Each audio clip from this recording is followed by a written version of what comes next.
Les rendez-vous de la conservation, un podcast inspirant proposé par MOOC Conservation et Youth Conservation de l'ICN. À travers des interviews d'acteurs engagés dans la conservation, nous souhaitons informer, former et inspirer tous les passionnés de la nature qui s'impliquent dans la protection de l'environnement. Bienvenue dans ces rendez-vous de la conservation.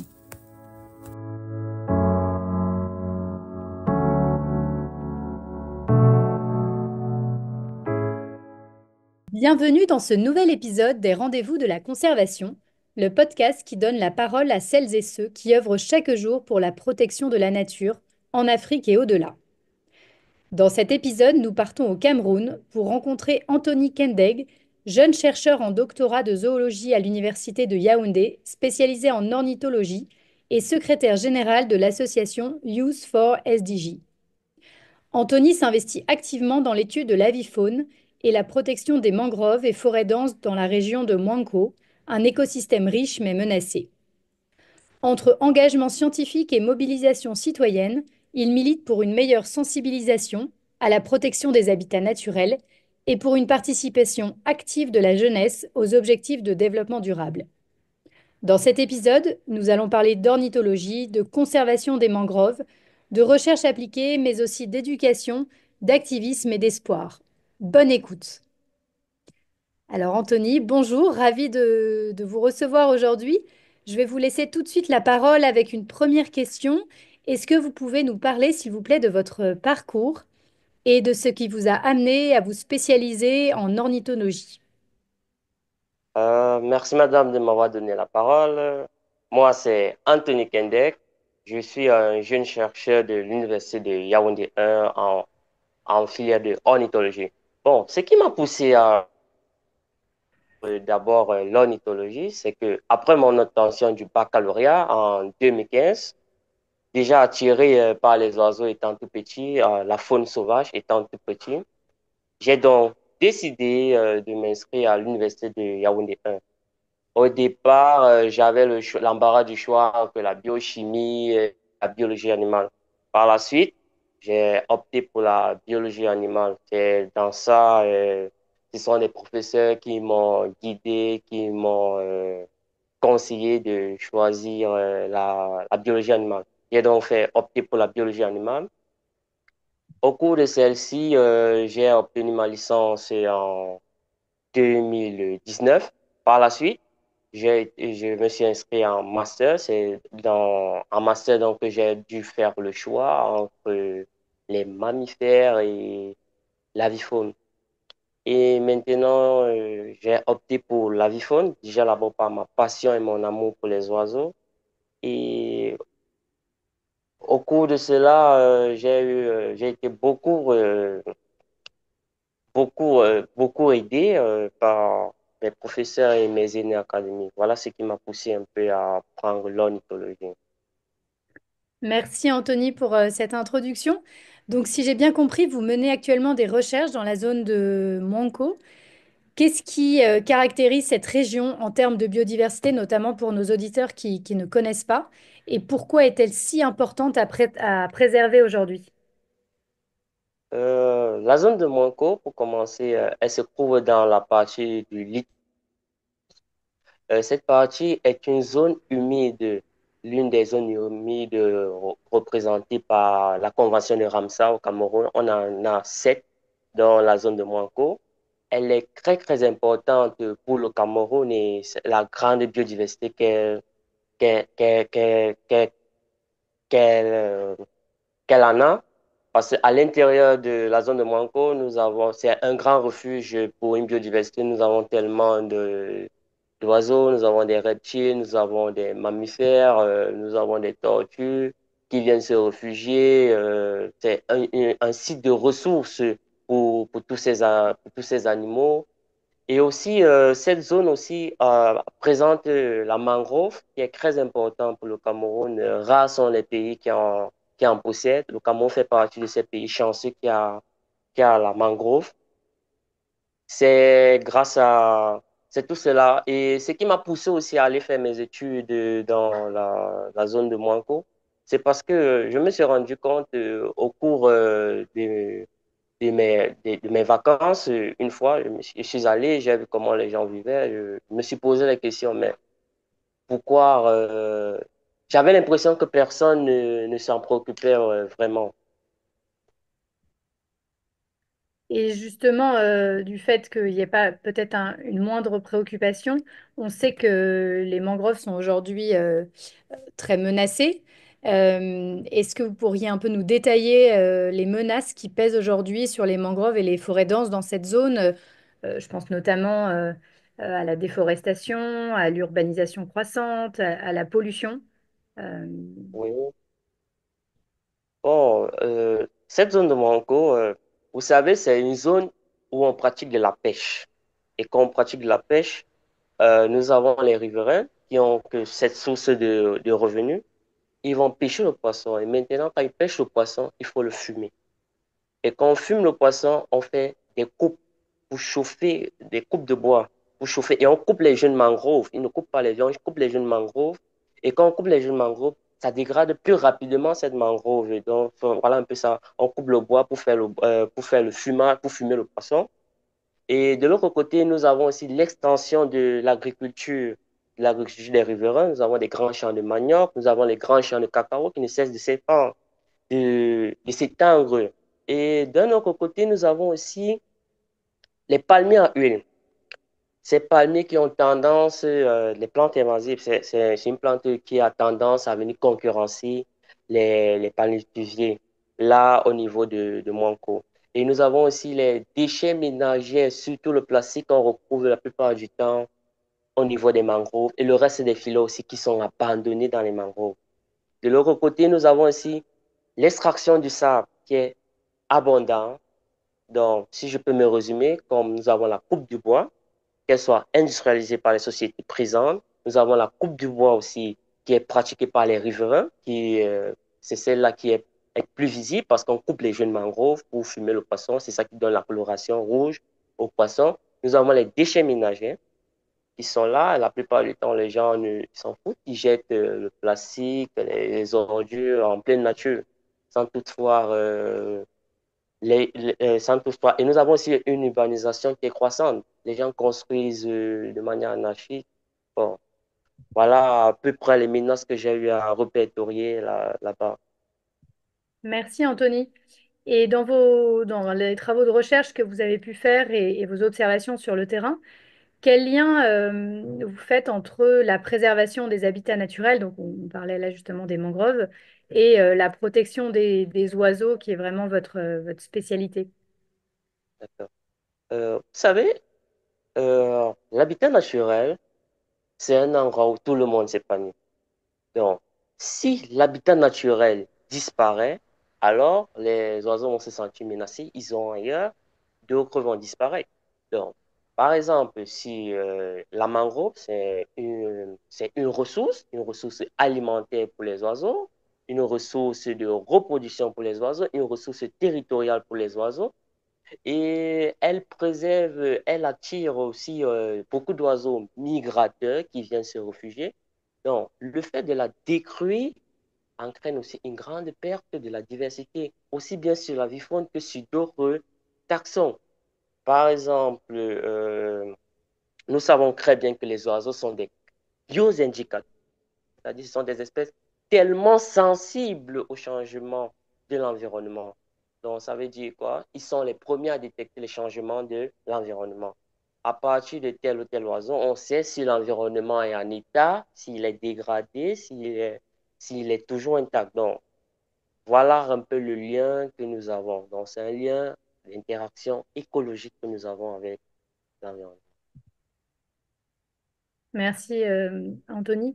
On voit, enfin, on sait, et nous au Papaco, l'importance de la sensibilisation, de l'éducation aussi à la conservation pour que progressivement les comportements évoluent, les mentalités changent. Euh, Comment vous, en tant que jeune chercheur, vous pouvez intégrer justement cet aspect sensibilisation, éducation à à la conservation dans vos activités de recherche? Est-ce que c'est quelque chose que vous intégrez, que vous prenez en compte? Oui, je prends en compte. J'intègre déjà l'éducation à la conservation. Au cours de mes missions sur le terrain, je suis allé vers des établissements, dans des lycées et dans des écoles primaires et même maternelles, pour parler aux enfants des oiseaux et je leur ai parlé de l'importance des forêts, des mangroves au Cameroun. Si vous coupez, il y aura des dérèglements climatiques, des changements climatiques. Vous allez remarquer, je les ai parlé de ça, je les ai dit que bon, voilà, les oiseaux sont importants. Les oiseaux vous permettent par exemple de diminuer, ce sont des insectivores. Ils permettent par exemple de diminuer le taux d'insectes qui viennent vous piquer. Ils permettent par exemple la pollinisation. Je les parle de cette importance. Je les parle aussi que vous coupez votre environnement d'ici 30, 40 ans, il n'y en aura plus. Et quand ça va disparaître, on aura les océans qui vont commencer à s'introduire et vous direz qu'avant, il y avait telle maison ou telle chose, maintenant, il n'y en a plus. Voilà comment j'essaie d'éduquer, j'essaie de sensibiliser. Je préfère plus sensibiliser même les plus jeunes qui prennent plus conscience par rapport aux plus vieux. Les vieux, ils ont déjà un certain esprit. Donc, pour encore essayer de changer ça, c'est très difficile. Donc, voilà comment j'essaie. Et autre chose, mes résultats, par exemple, de mes travaux, je publie mes travaux sur le net. Actuellement, il y a un article en cours qui sera bientôt disponible pour tout le monde. Et je fais des recommandations au pouvoir public et aux pouvoirs locaux, population aussi. Et je suggère aussi quelques solutions. Par exemple, j'ai eu à suggérer des foyers alternatifs améliorés pour le fumage de poisson. Et là que j'ai eu à faire, les mailles de filet, j'ai demandé aux pêcheurs aussi d'essayer aussi un peu d'augmenter les mailles, de ne pas pêcher les plus petits parce que ça, hormis que ça attrape du poisson, ça attrape aussi d'autres taxons, parfois les tortues marines aussi. Voilà un peu. Merci Anthony, et je crois que vous nous dites pas tout. Vous êtes également engagé vous-même en tant que bénévole au sein de Youth for SDJ. Alors peut-être que vous pouvez, pour nos auditeurs qui connaissent pas forcément cette ONG, vous pouvez nous dire, enfin, nous expliquer un petit peu plus en détail quelle est sa mission et quelles sont ses principales actions au Cameroun. Youth for SDG, c'est une association créée par des jeunes euh, dont je suis avec Loïc Nguem et Anthony Kenneth. Nous avons eu l'idée de créer ça dans la promotion des objectifs du développement durable. Et nous, dans cela, nous avons décidé de sensibiliser les gens sur les objectifs du développement durable. Beaucoup ne connaissent pas ça au Cameroun. Beaucoup ne connaissent pas les ODD, ne connaissent pas l'agence que les Nations Unies ont mis sur pied. Beaucoup ne connaissent pas ça au Cameroun, malgré que le gouvernement fait beaucoup. Mais quand vous arrivez dans les villages, beaucoup ne savent pas.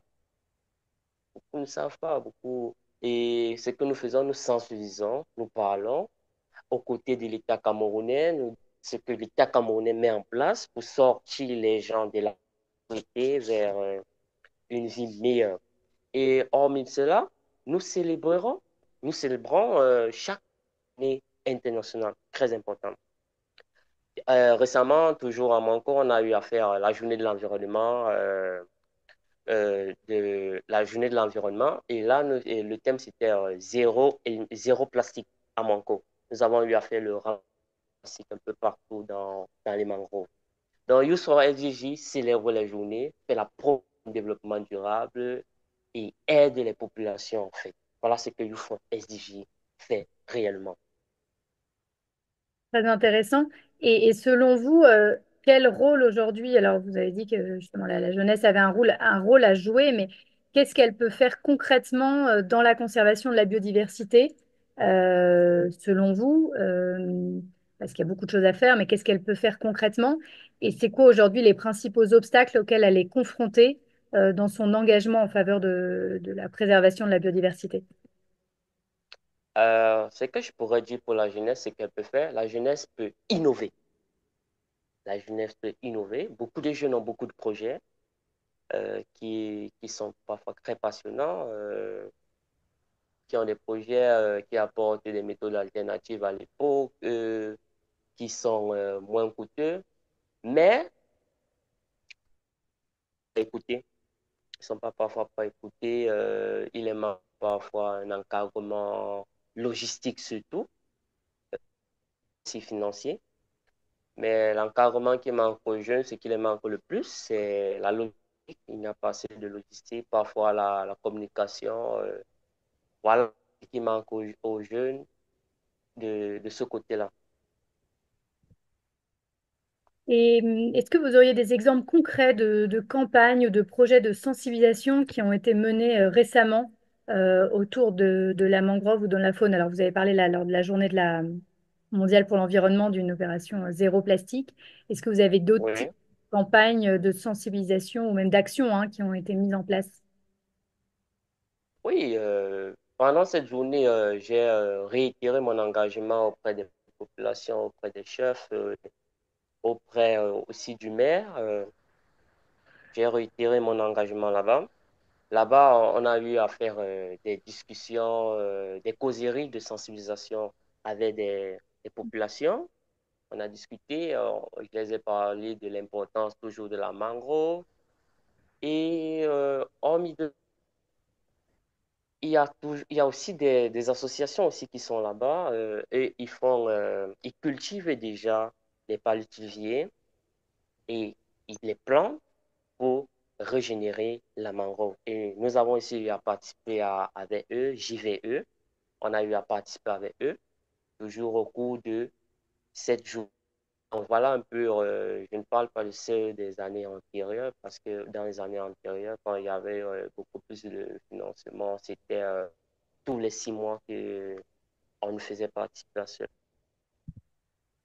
Merci Anthony. Question un peu plus globale. Comment vous percevez aujourd'hui les politiques publiques et les efforts des institutions en matière de conservation au Cameroun? Est-ce qu'il y a une évolution positive? Voilà, comment les choses évoluent? Bon, l'État camerounais met des gros efforts pour la conservation, mais reste toujours très insuffisant.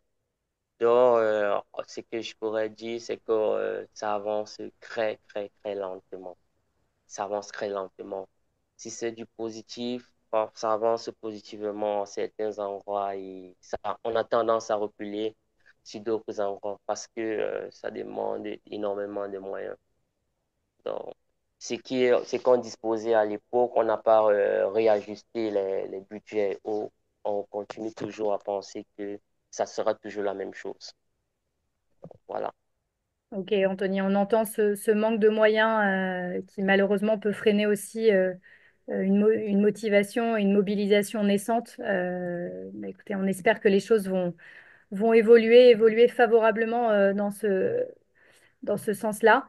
Euh, Anthony, j'avais une dernière question que je pose à mes invités. C'est est-ce que vous auriez, pour terminer, un message que vous aimeriez faire passer à celles et ceux qui hésitent encore à s'engager pour la nature, en particulier parmi la jeunesse? Oh. Le message que je peux faire passer aux jeunes, c'est que la nature a besoin de tout le monde. La nature a besoin de tout le monde, car sans elle, nous ne serons rien aujourd'hui. Donc, voilà le message. Toi qui nous écoutes, la nature a besoin de toi. Elle a besoin aussi d'être protégée. C'est tout, madame. Merci beaucoup, Anthony. J'espère que le message sera entendu. Merci pour cet échange éclairant, pour votre présence aujourd'hui. Et puis, bravo pour votre engagement scientifique et citoyen au service de la nature. À travers votre parcours, on voit combien la jeunesse peut jouer un rôle clé dans la recherche, la sensibilisation et la protection des écosystèmes fragiles, comme les mangroves au Cameroun. Alors, si cet épisode vous a inspiré, n'hésitez pas à le partager et à vous abonner à notre chaîne Les Rendez-vous de la Conservation pour découvrir d'autres parcours de jeunes acteurs de la biodiversité. Et je vous dis à très bientôt pour un nouvel épisode. Merci, madame. À bientôt.